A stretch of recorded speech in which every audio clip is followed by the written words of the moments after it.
His breakfast programme, Sunrise on Channel 5. Robert Jobson is not a big fan of this trip, are you, Robert? How are you, by the way? Thanks for talking to us. I'm all right, actually. It's Channel 7, by the way, not Channel 5. But I beg your pardon. It was written Channel 7 here, so that's my fault entirely. I know, it's early. So I guess you're following this closely. Is your audience not fascinated?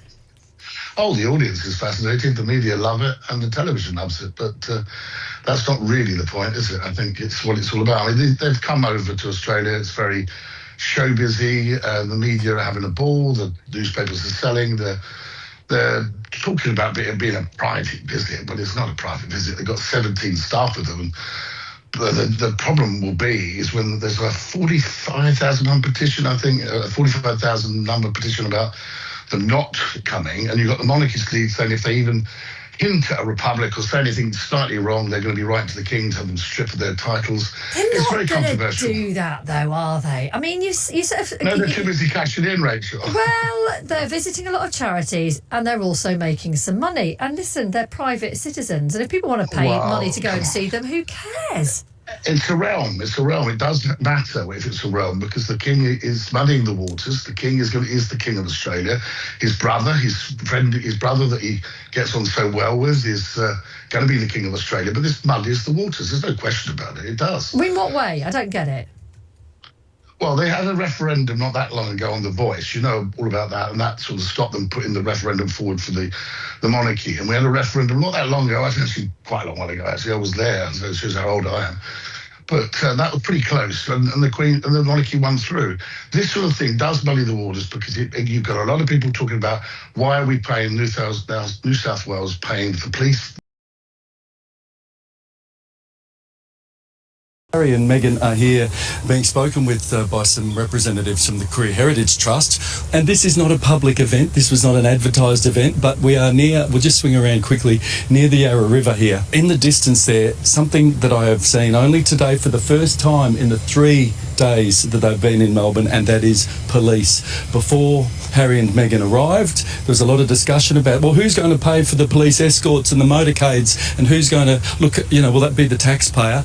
There have been no motorcades, there have been no police, they've been travelling in 2 Range Rovers, but this is the first time I've seen them, and I would suspect that they maybe were in the area, and this is probably the most, though, exposed that they have been during their 3 days here. Everything else has been pretty much indoors and by invitation only. For this to happen, if they're private citizens, why are we paying? Well, they say they have paid for their own security, actually, don't they? Well, they haven't. They paid for the 17 bouncers, Rachel. They haven't paid for all the backup and the people that drive in the blue. That's nonsense. That is just nonsense. But as you yourself said, like crowds of people are going out to see them. The papers are loving it. I love it, Rachel. Yeah, I love it. So, given that we're living in a time where a lot of people feel the royal family is an anachronism, when you've got 2 young people like this who seem to be able to engage quite effectively with a younger audience, doesn't that Are they young? energise? Is that young now? Is it? I don't know. Well, but doesn't that energise interest in the royal family, even if they are sort of royal adjacent these days? Yeah, but so does the crown, doesn't it? It doesn't mean it's right. It doesn't mean it's accurate. It doesn't mean it's what the monarchy is not a show. It's not a piece of showbiz. We're part of a constitutional monarchy, parliamentary democracy. It has a role, and what our king is doing, a king who's living with cancer, is going to Washington. And we had a big briefing on it yesterday, and the whole thing has been blown out of the water by pictures of Harry and Meghan. That's a far more important thing that's going on in Washington than what those two. The king isn't there yet. He's not there yet. So let's see what the coverage will be like. But Rachel, the announcement was yesterday. The proper decent thing was yesterday. That we had all the briefing. It's been blown out the water. So look, yeah, if you just want showbiz, it's fantastic. It's fantastic. I mean, the charities who they're visiting, they're around men's mental health, children's hospital, services for veterans. They will be delighted to have the kind of exposure that these 2 bring, won't they? And so they should, and there's good that comes out of it, because those kids in the cancer hospital, made their day, and that's fantastic. But I just say that, the only thing I would say is, yes, what do you want your monarchy to be? I think that's what it is. And really, they decided they were being, and in some cases, they probably were having difficulty with the media, but they wanted to be private citizens.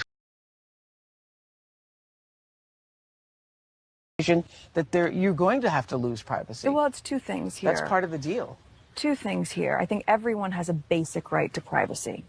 Basic, right? And we're not talking about anything that anybody else wouldn't expect. So if you're at work and you have a photograph of your child on your desk and your coworker says, "Oh my gosh, your kid's so cute. That's fantastic. Can I see your phone so I can see all the pictures of your child?"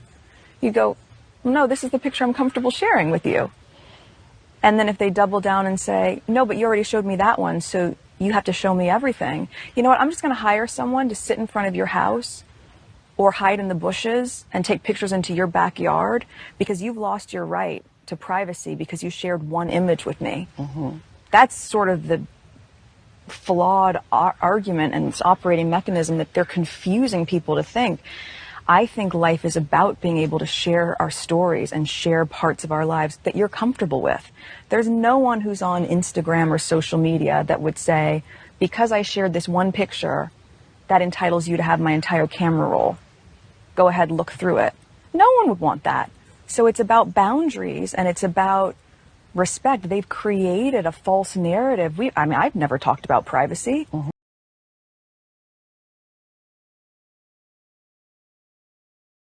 It now seems they want to be back doing royal tours. It's almost like, well, it's not quite the same parallel, but it's a bit like Edward VIII when he gave up the throne and he was doing a tour of Nazi Germany. He can't actually be both. And that's what the Queen said. Australia is not No, Nazi it's a Commonwealth. No, I never said it was. That's a perversion of what I'm saying. What I'm saying quite clearly is you cannot be half in and half out. I wasn't the only one who said that. Late Majesty the Queen said that. I mean, I think there are a lot of people who just don't really care, and either they'll pay attention No, that's or they even more won't. worrying for the King, though, Well, isn't it? It's more worrying for the monarchy. Neil in London says this: why is there so much fuss about Harry when he's so much better than some of the rest of the family? Another one here. Why did he read Walter Badger? He'll find out what the constitutional monarchy is. Okay, Jackie in London says, Harry and Meghan are private citizens. They don't cost the British taxpayer anything. Why should it matter to us if organisations across the world want to invite them to visit and speak at events? Because it's a Commonwealth. Let me read what else Jackie says. Hang on. That's why I'm answering the question. Hang on, Rob. Jackie also says, I suspect the problem for royal commentators, I think that might be you, is that current... I'm not royal, I'm a royal author, actually. Best thing, number one, Sunday Times, Belly Author. No, the reason it's let me finish that point, Rob. Well, let me finish the point of what I'm saying. The Commonwealth, it's not just another country, it's a Commonwealth realm where his father is the king. I understand. That's the point. Jackie says... I know you understand, but do anyone else understand? Jackie says, I suspect the problem for royal commentators / authors is that current royal family members don't attract much interest internationally. They don't connect with the younger audience or attract as much press attention. So that's our view. I just think that you're trying to turn the royal family into showbiz. It's not about attention. It's about them being part of our political system. And they are constitutional monarchy, parliamentary democracy. That's the point. And the BBC, I know, Rachel, you understand it, but as all your listeners, I don't think they do. Actually. Well, I actually give them a lot more credit than you do. Well, so I don't, I because think some of those questions were utterly ridiculous. It's a Commonwealth realm. The taxpayers of Australia are paying. There's a lot of discussion about, well, who's going to pay for the police escorts and the motorcades, and who's going to look at, will that be the taxpayer? There have been no motorcades, there have been no police, they've been travelling in 2 Range Rovers, but this is the first time I've seen them, and I would suspect that they maybe were in the area, and this is probably the most, though, exposed that they have been during their 3 days here. Everything else has been pretty much indoors, and by invitation only. Questions were utterly ridiculous. It's a Commonwealth realm. The taxpayers of Australia are paying show for some it. Therefore, respect to the 5 Live audience, please. Robert Jobson. I've had enough time. Anyway, have a nice day. But You too. Do a bit of reading. And enjoy the ratings when they come in.